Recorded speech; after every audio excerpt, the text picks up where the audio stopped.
Halo semuanya, seperti yang kalian lihat pada judul dan thumbnail video ini, dimana pada video kali ini saya akan membahas mengenai hantu-hantu yang ada di Indonesia beserta asal-usulnya.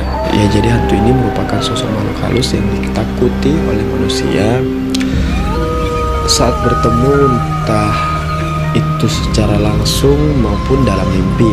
Nah, untuk itu banyak orang atau banyak kalangan orang yang percaya dan ada juga yang tidak percaya dengan keberadaan sosok hantu ini. Ya, jadi kita langsung masuk aja untuk sosok hantu yang pertama atau hantu yang paling populer di Indonesia, yaitu pocong ya teman-teman.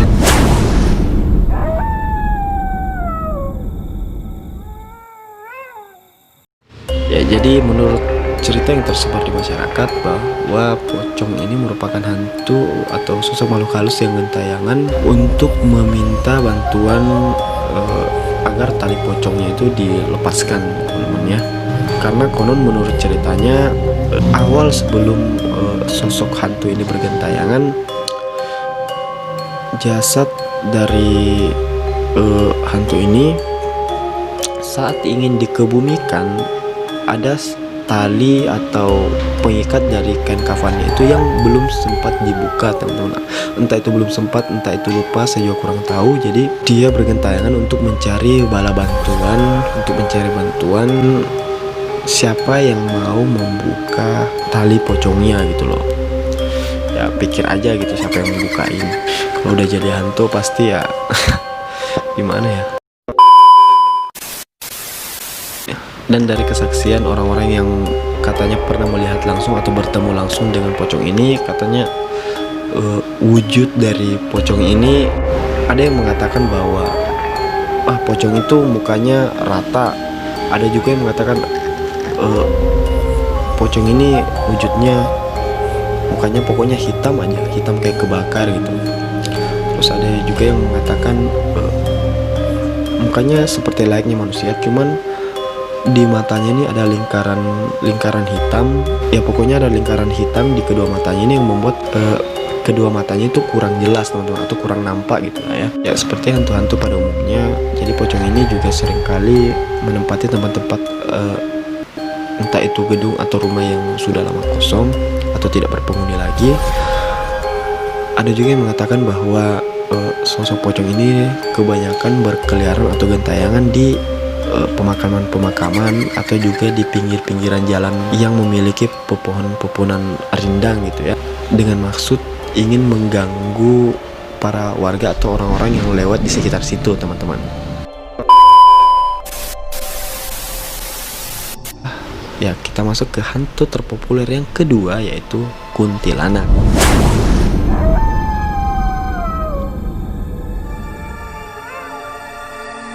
Ya, jadi saya rasa nama kuntilanak ini sudah nggak asing lagi ya, apalagi di Indonesia ya teman-teman. Sebenarnya kuntilanak ini banyak juga cerita yang tersebar ya, yang mengatakan bahwa asal mula kuntilanak ini dari Malaysia. Ada juga yang mengatakan memang asal usulnya dari Indonesia. Cuman intinya kuntilanak ini merupakan sosok hantu atau makhluk halus yang gentayangan, karena sebelum meninggal pokoknya dia tuh sosok arwah yang gentayangan yang ingin mencari anaknya gitu loh.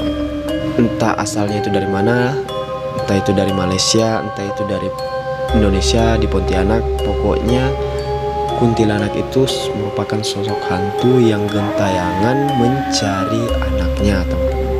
Karena mungkin ada yang meninggal saat sedang mengandung, kurang lebih seperti itulah. Dia bergentayangan untuk mencari sosok anaknya. Dari informasi atau cerita-cerita di masyarakat, ada juga yang mengatakan bahwa kuntilanak ini memiliki 3 tingkatan, teman-teman. Jadi seperti pada kuntilanak umumnya, yang pertama dia berbaju putih. Sebenarnya nggak berbaju putih ya, cuman itu transparan aja. Dia kayak apa ya, wujud tubuhnya tuh kurang begitu jelas, jadi untuk mudahnya digambarkan warna putih aja gitu. Ada tingkatan yang kedua itu sosok kuntilanak yang berbaju merah, teman-teman. Nah, katanya untuk sosok kuntilanak yang berbaju merah ini memiliki energi yang lebih besar. Nah, kalau kuntilanak yang transparan atau yang kita kenal berjubah putih ini dia nggak bisa mengganggu manusia secara langsung. Jadi dia cuma bisa bersuara, entah itu menangis, entah itu tertawa. Tapi untuk kuntilanak yang merah ini, dia lebih terkenalnya itu memang lebih jahat dengan energi yang lebih kuat juga. Dia bisa menyentuh barang atau menjatuhkan barang atau bahkan melempar barang, biasanya entah itu batu kecil-kecil atau benda-benda kecil lainnya, itu dia bisa melempar untuk mencuri perhatian atau untuk mengganggu manusia yang lewat-lewat lah ya gitu.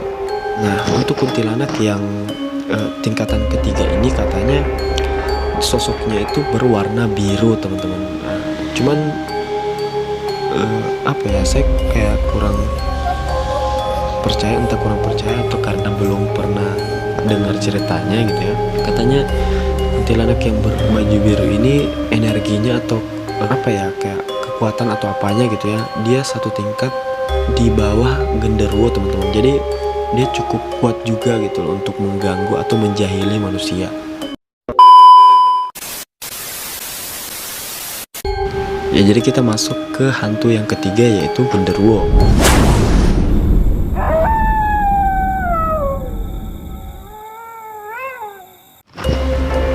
Nah, menurut informasi yang saya dapatkan, kalau genderuwo ini tidak mudah mewujudkan atau tidak mudah menampakkan dirinya ke sembarangan orang gitu loh. Jadi nggak di sembarangan orang, nggak di sembarangan tempat dia bisa mewujudkan dirinya, tuh nggak. Jadi genderuwo ini sangat berbeda dengan kuntilanak atau pocong yang lebih sering menampakkan diri atau lebih sering bersuara, mengganggu dengan suara gitu ya. Genderuwo ini lebih jarang menampakkan diri, lebih jadi pada prinsipnya memang genderuwo ini hanya orang-orang tertentu saja yang bisa melihat sosok genderuwo ini gitu. Ciri-ciri dari sosok hantu genderuwo ini, dia memiliki tinggi dan badan yang sangat besar, sudah berapa kali lipat dari manusia gitu ya, dan memiliki bulu yang sangat lebat, rambut ikal panjang, taring yang panjang, dan juga memiliki kuku yang katanya panjangnya itu ya sekitar 10 cm gitu lah ya, bayangkan, bisa dibayangin aja 10 cm gitu panjangnya gimana. Untuk keberadaan dari hantu genderuwo ini juga berbeda dengan hantu-hantu lainnya, karena katanya hantu genderuwo ini lebih sering mendiami bebatuan besar atau mungkin sudut-sudut bangunan besar yang udah tua atau udah nggak kepakai gitu, atau juga bisa jadi di pepohonan besar, karena ya dia menyesuaikan juga dengan ukuran tubuhnya mungkin ya. Dan menurut infonya juga kalau hantu genderuwo ini juga memiliki tingkatan atau bisa dibilang levelnya itu lebih tinggi dari hantu-hantu lainnya. Karena yang pertama, genderuwo ini katanya bisa memijakkan kakinya ke tanah teman-teman. Ya, ini artinya dia memiliki energi yang cukup besar, bahkan memiliki kekuatan hingga 10 kali lipat dari manusia biasa. Jadi misalnya ada orang yang bertemu atau kebetulan melihat sosok genderuwo ini, dan semisal kalian coba memukul gitu ya, memukul genderuwo ini, ya kalian bisa terlempar gitu, karena kekuatannya dia aja udah 10 kali lipat dari manusia biasa. Jadi karena sosok genderuwo ini sendiri memang lebih jarang menampakkan dirinya, makanya kurang juga informasi-informasi yang bisa didapatkan untuk asal-usul dari genderuwo ini sendiri. Ya, kita masuk ke hantu terpopuler keempat di Indonesia, yaitu Suster Ngesot.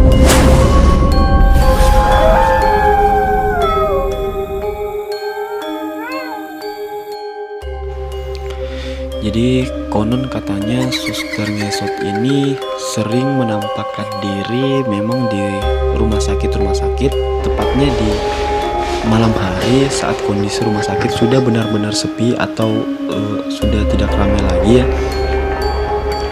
dia menampakkan diri dengan tidak berjalan, seperti namanya dia ngesot.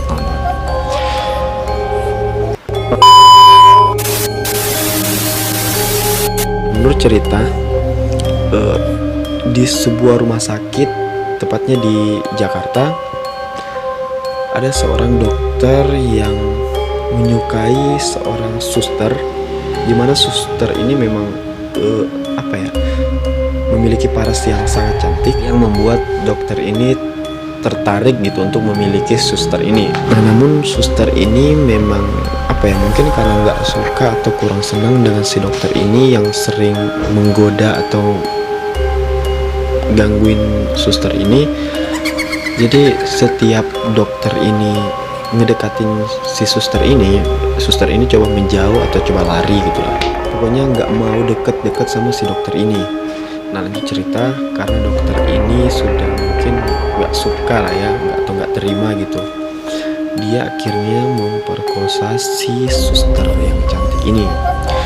Suster cantiknya diperkosa, kemudian kakinya dipotong, teman-teman. Dipotong, jadi suster ini udah nggak bisa lari lagi, kakinya dipotong.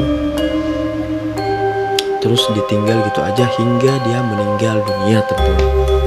Jadi intinya asal usul suster ngesot itu dari seorang dokter yang memperkosa suster dan memotong kaki si suster ini, hingga suster ini akhirnya meninggal dunia karena ya dia nggak bisa kemana-mana gitu. Intinya asal usul dari suster ngesot ini berawal dari suster yang diperkosa sama si dokter di sebuah rumah sakit di Jakarta,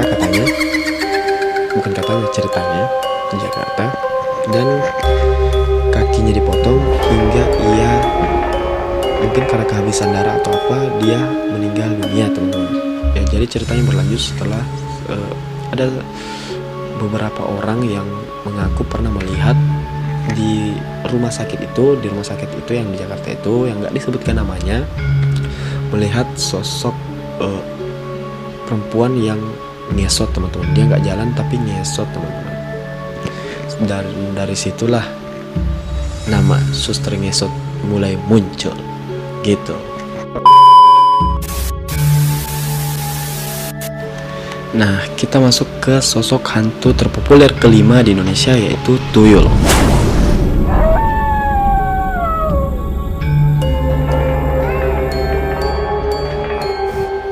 Nah, jadi tuyul ini merupakan sosok hantu anak kecil yang tidak memiliki rambut, botak, yang pekerjaannya itu atau kebiasaannya itu cukup meresahkan masyarakat.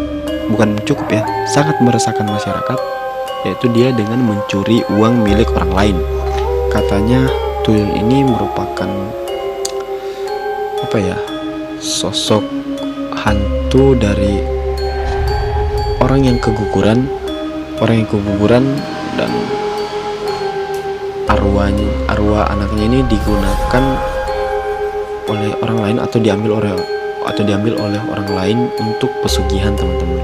Ya, pesugihan itu untuk mendapatkan kekayaan dengan mengambil uang orang lain gitu loh. Jadi si tuyulnya ini diberi upah setelah dia berhasil mengambil uang milik orang lain. Nah, tapi untuk sosok tuyul ini sendiri juga memiliki tingkatan yang berbeda ya. Jadi ada tuyul yang dari nyolong biasa aja terus minta susu, minta mainan-mainan gitu ya.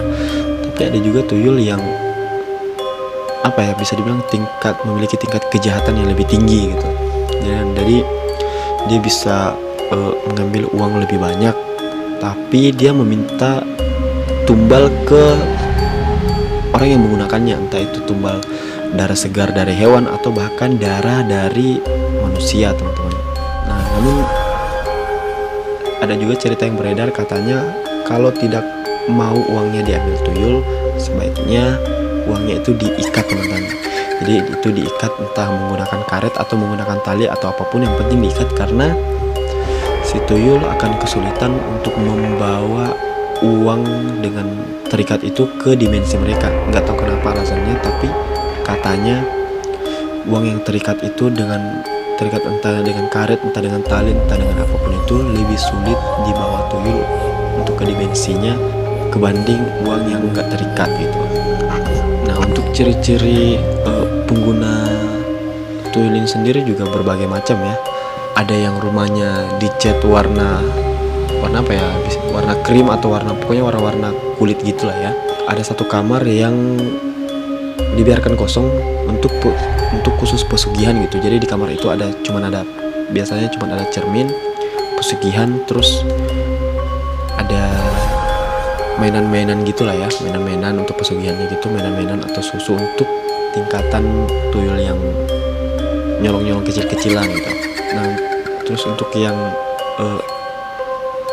pemilik tuyul yang sudah memiliki istri, biasanya saat berjalan-jalan istri dari yang punya tuyul ini kadang kelihatan seperti menggendong atau menggandeng anak-anak gitu. Jadi biasanya tuyulnya itu ikut-ikut gitu. Ya, jadi itu dia teman-teman, beberapa hantu-hantu terpopuler di Indonesia. Mungkin di video berikutnya akan saya buat lagi hantu-hantu lainnya yang belum sempat saya jelaskan asal-usulnya di video kali ini. Ya, untuk itu sampai jumpa di video berikutnya. Jangan lupa klik tombol like dan subscribe-nya, dan kalian juga bisa share ke teman-teman kalian semua agar mereka juga tahu apa yang kalian tahu. Terima kasih, sampai jumpa di video berikutnya.